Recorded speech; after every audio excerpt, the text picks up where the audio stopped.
தேடி தேடி சென்று சோறு தின்பதையும், தேவையே இல்லாமல் அவுட்டிங் என்ற பெயரில் ஊர் சுற்றுவதையும், நடுராத்திரியில் திரைப்படம் பார்க்கப் போவதையும், நாகரிகம் என்ற பெயரில் அநாகரிகத்தில் ஈடுபடுவதையுமே இந்த தலைமுறையினர் வாழ்வியலாக ஆக்கி வருகின்றார்கள்.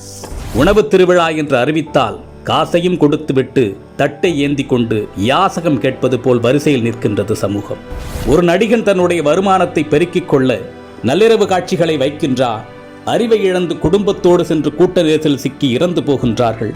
அதை பற்றி கவலைப்படாமல் தன்னுடைய வசூல் கணக்கை பார்த்து கொண்டிருக்கின்ற ஒரு நடிகனை தலையில் தூக்கி வைத்து வசூல் மன்னன் என்று கொண்டாடி கொண்டிருக்கின்றது இந்த சமூகம். பேசத் தெரியாத குழந்தைகளின் கையில் அலைபேசியை கொடுத்து அதை பெருமையாக பார்த்து ரசிக்கின்றது சமூகம். இரவு 2 மணிக்கு மிட்நைட் பிரியாணியை குடும்பத்தோடு சென்று சாப்பிடுவது கௌரவமாகிவிட்டது. நீங்கள் உங்கள் குழந்தைகளுக்கு உணவு கொடுக்கவில்லை, ஸ்லோ பாய்சன் கொடுக்கின்றீர்கள். உங்கள் தலைமுறையை மலடாக்குவதற்கு மருந்து கொடுத்து கொண்டிருக்கின்றீர்கள். பிள்ளையை பெற்ற பெற்றோர்களே, நம்மில் பலர் பிள்ளைகளை உருவாக்கவில்லை, நிறைய வருமானம் கொடுக்கும் ஜெர்சி மாடுகளை உருவாக்கி கொண்டிருக்கின்றோம். உங்களில் எத்தனை பேரின் பிள்ளைகளுக்கு அறிமுகமில்லாத ஒரு மனிதரிடம் 10 நிமிடம் உரையாட தெரியும்? சொல்லிக் கொடுத்திருக்கின்றீர்களா? இனி சொல்லிக் கொடுங்கள். உங்களில் எத்தனை பேரின் பிள்ளைகளுக்கு தன்னம்பிக்கைக்கும் தலைகணத்திற்கும் உள்ள வேறுபாடு தெரியும்? சொல்லிக் கொடுத்திருக்கின்றீர்களா? இனி சொல்லிக் கொடுங்கள். உங்களில் எத்தனை பேரின் பிள்ளைகளுக்கு நம் தாய்மொழியில் தமிழில் தொடர்ந்து ஒரு 5 நிமிடம் பிற மொழி கலவாமல் பேசத் தெரியும்? சொல்லிக் கொடுத்திருக்கின்றீர்களா? இனி சொல்லிக் கொடுங்கள். உங்களில் எத்தனை பேரின் பிள்ளைகளுக்கு உங்களின் மாத வருமானம் தெரியும்? அதை கொண்டு எப்படி உங்கள் குடும்பத்தை நடத்துகின்றீர்கள் என்று எத்தனை பேர் உங்கள் பிள்ளைகளுக்கு சொல்லிக் கொடுத்திருக்கின்றீர்கள்? இல்லை என்றால் சொல்லிக் கொடுங்கள். அது தெரியாததால் தான் இன்று பலர் லட்சத்தில் வருமானம் ஈட்டியும் இஎம்ஐயில் வாழ்க்கையை தொலைத்து விழி பிதுங்கி நின்று கொண்டிருக்கின்றார்கள். ஆண் பிள்ளைகளோ பெண் பிள்ளைகளோ, உடல் வெட்கம் என்றால் என்ன என்று சொல்லிக் கொடுங்கள். 10 வயதில் அணியும் ஆடையது, பருவ வயதில் அணியும் ஆடையது, படுக்கையில் அணியும் ஆடையது, பொதுவெளியில் அணியும் ஆடையது என்று வேறுபாடுகளை சொல்லிக் கொடுங்கள்.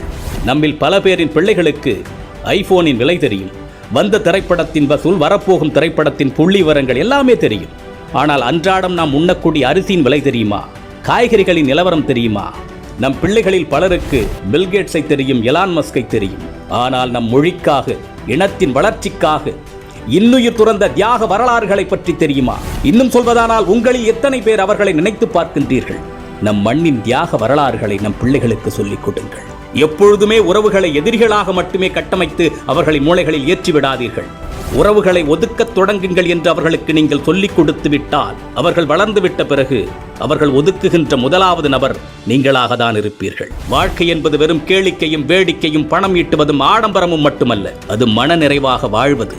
அது எப்படி என்று குழந்தைகளுக்கு கற்றுக் கொடுங்கள். இந்த மனித சமுதாயத்திற்கு பெற்றோர்களாகிய நீங்கள் செய்யக்கூடிய மிகப்பெரிய கடமையே உங்கள் பிள்ளைகளை அறம் சார்ந்த பிள்ளைகளாக, அறிவார்ந்த பிள்ளைகளாக உருவாக்குவதுதான். அறிவு என்பது படித்து தெரிந்து கொள்வதல்ல, ஏடுகளில் இருந்து நாம் அறிந்து கொள்வதல்ல. நாம் கற்றுக்கொள்ளுகின்ற அத்தனையும் நமது புத்திக்குள் இறங்கி அது என்னவாக வெளிவருகின்றது என்பதை பொறுத்ததுதான் அறிவு.